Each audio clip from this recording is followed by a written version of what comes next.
আমি এখন এই মুহূর্তে আছি হচ্ছে টেকনাফের শাহপুরী দ্বীপের জেটঘাটে। আমি একটি দৃশ্য দেখানোর চেষ্টা করব। শাহপুরী দ্বীপের যে জেটঘাট রয়েছে, এই জেটঘাটের তলদেশে মানে জেটঘাটের তলের যেসব পিলারগুলো রয়েছে, এই পিলার থেকে অসংখ্য জেলেরা বড়শি দিয়ে মাছ ধরে থাকে।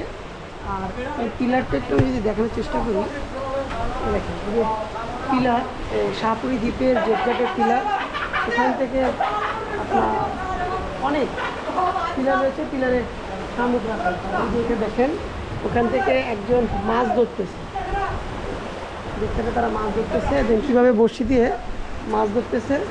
আর এই পিলারে যে দেখতে পাচ্ছেন ওগুলো হচ্ছে প্রচুর পরিমাণ শামুক। হ্যাঁ, আর প্রত্যেকটি পিলারে এমন ওই যে বালতি রাখা হয়েছে, প্রত্যেকটি পিলারে জেলেরা মাছ ধরে থাকে।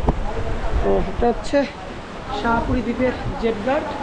আর এখান থেকে আগে সেন্ট মার্টিনের মানুষ যাতায়াত করতে, এখন আপাতত বন্ধ রয়েছে। যারা স্থানীয় রয়েছে এখান দিয়ে এই ফিশিং বোটের মাধ্যমে চলাচল করেছে।